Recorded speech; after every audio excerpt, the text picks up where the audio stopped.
Homeopathy जो है ये चिकित्सा की एक कंपैरेटिवली नई विधा है। तो जो शब्द एलोपैथी आया है वो एक एलोपैथ ने दिया है। ये वही एलोपैथ हैं जिन्होंने होम्योपैथी को जन्म दिया है और होम्योपैथी को जन्म देने के बाद ये पूर्णतः एक होम्योपैथिक चिकित्सक बन गए। ये विधा ऐसी है कि ये उस समय में उपलब्ध समस्त चिकित्सा विज्ञान और उनकी जो मेरिट्स थी, उनकी जो स्ट्रेंथ्स थी, उनको समाहित करते हुए रोगी की सुरक्षा को ध्यान में रख के बनाई गई एक चिकित्सा पद्धति है जो आज विश्व के 100 देशों तक पहुंच चुकी है। पेशेंट आपके यहाँ आता है तो जैसे अलग विधाओं में होता है पेशेंट से बात करना, प्रॉब्लम समझना, आपकी विधा में ऐसी क्या अलग चीजें हैं जो अलग दूसरी पैथी से आपकी पैथी को अलग बनाती हैं या डिफर बनाती हैं? ये तो मैं नहीं कहूंगी कि हम कुछ नया देते हैं, परंतु ये जरूर कहूंगी कि हम नए प्रकार से देते हैं। जैसे रोगी की आवश्यकता के अनुसार हम दवा की मात्रा को न्यूनतम करते चले जाते हैं। और जिस तरह से आप क्वांटम फिजिक्स का यदि सिद्धांत समझें तो मात्रा का महत्व नहीं है, ऊर्जा का महत्व है। यदि आप एटॉमिक एनर्जी को समझेंगे तो अगेन ऊर्जा का महत्व है। तो होम्योपैथी में हम एनर्जी लेवल पे काम करते हैं। तो आप ये भी कह सकते हैं कि होम्योपैथी वो विधा है जो व्यक्ति के मस्तिष्क को, उसके मानस को पढ़ना शुरू करती है, उसको उसके शरीर में होने वाले परिवर्तन, रोग आदि से रिलेट करती है और उसकी हीलिंग या उपचार भी उसके मस्तिष्क से शुरू होता है, जिसमें कि दवा की मात्रा न्यूनतम परंतु दवा का प्रभाव ऊर्जा केंद्रित अर्थात मैक्सिमम होता है।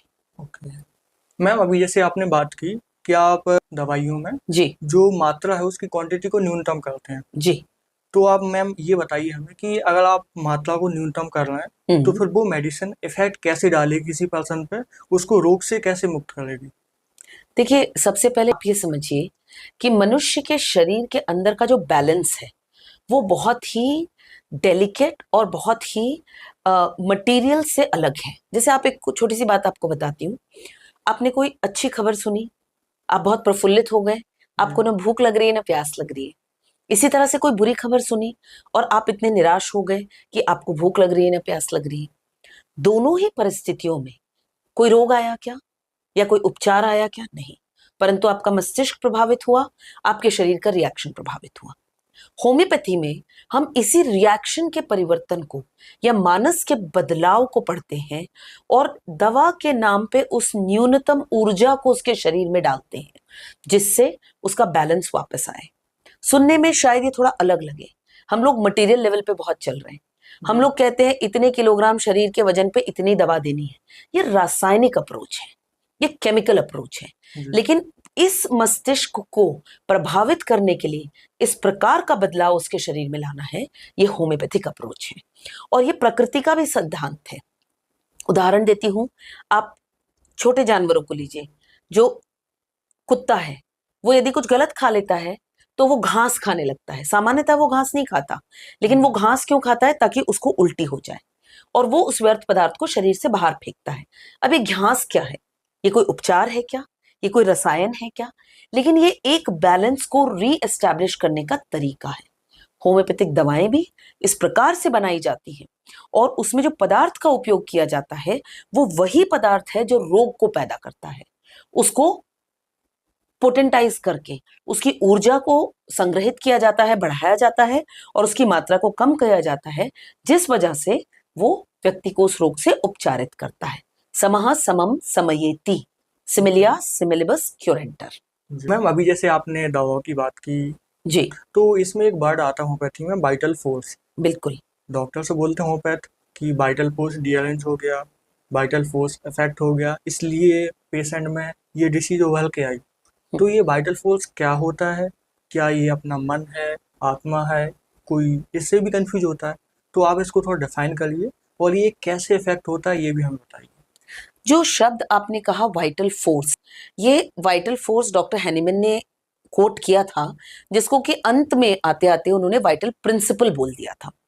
इसका अर्थ है एक जीवित शरीर की ऊर्जा, वो ऊर्जा जो सारी क्रियाओं को प्रतिपादित करने में सहयोगी होती है, सभी प्रकार के संतुलन को बना के रखती है और किसी भी प्रकार के बाहरी या अंदरूनी कुप्रभाव से शरीर की रक्षा करती है।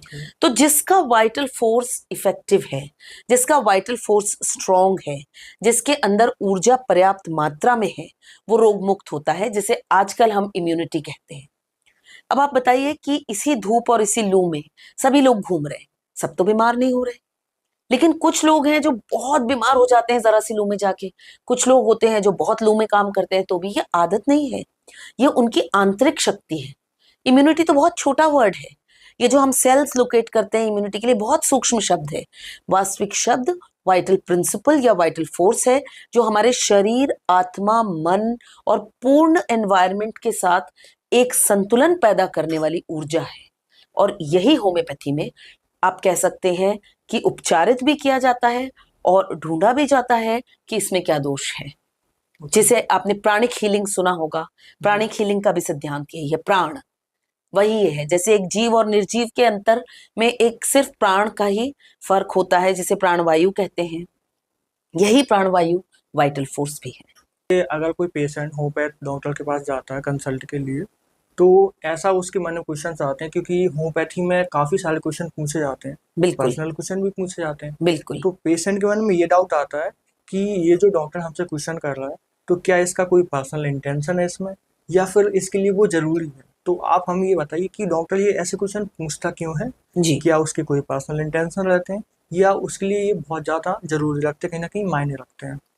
मैं आपको प्राचीन भारत की पद्धति बताऊं या विश्व के सारे ऐसे देश जहां सभ्यता थी, वहां वैद्य या जो चिकित्सक था वो कभी अपने क्लिनिक में नहीं बैठता था, वो समाज के बीच में जाता था। और समाज के जब वो बीच में जाता था तो वो उस परिवार को जानता था और वो उस पूरी संरचना को जानता था, तो उसको बहुत कम प्रश्न पूछने पड़ते थे क्योंकि अधिकतर चीजें वो जानता था, इसलिए रोग के कारक उसको ढूंढने नहीं पड़ते थे। पर वर्तमान समय में और खासतौर पर क्योंकि होम्योपैथी का जन्म यूरोप में हुआ, जर्मनी में हुआ और फिर वो भारत आई और भारत में फलीभूत हुई, आज विश्व के 100 देशों में है परंतु भारत में सबसे समृद्ध है, ये पद्धति बन गई। और आज हम सभी चिकित्सक अपने कैबिन में बैठते हैं, तो जो व्यक्ति हमारे पास आता है उसकी समस्या को समझने में ये सारे फैक्टर्स ऐड करते हैं। आपको उदाहरण देती हूँ, मैं अभी हाइपोथायरॉयडिज्म के ऊपर कुछ काम कर रही हूँ। लगभग 70 पेशेंट्स हम लोगों के पास आ चुके हैं, जिसमें से कुछ पेशेंट्स को हम अपनी रिसर्च में ले रहे हैं, अनुसंधान में, बाकी हमारे स्क्रीन पेशेंट्स हैं। पर अपने डेटा को हम खंगाल रहे थे तो बड़ा आश्चर्य हुआ कि बहुत बड़ी संख्या में बच्चियों ने जब कॉलेज जाना शुरू किया या घर से वो दूर हुई तो कुछ मानसिक प्रभाव उनके ऊपर पड़े जो कि उनके मेंस्ट्रुअल इरेगुलरिटी के कारक बने और धीरे धीरे वो हाइपोथायरॉयडिज्म की पेशेंट बन गई। तो यदि ये हम केस हिस्ट्री के माध्यम से नहीं पूछेंगे तो हम उस कारक तक कभी नहीं पहुंचेंगे, और यदि हम कारक तक नहीं पहुंचेंगे तो उपचार देने का तो सवाल ही नहीं पैदा होता। इसलिए होम्योपैथी जैसी जो विधाएं है ना, वो व्यक्ति विशेष के लिए बनाई गई है।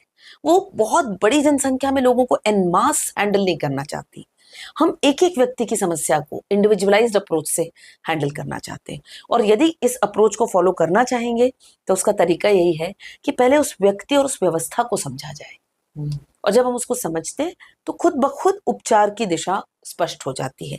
जैसे आपको अभी पता होगा कि कुछ रोगों के नाम बदल दिए, तो वास्तव में जिसे पीसीओएस कहते थे वो ओवेरियन सिंड्रोम ही नहीं था, वो मस्तिष्क से शुरू होने वाला पूरा मेटाबॉलिक सिंड्रोम था, और आज उसका नाम परिवर्तित किया है।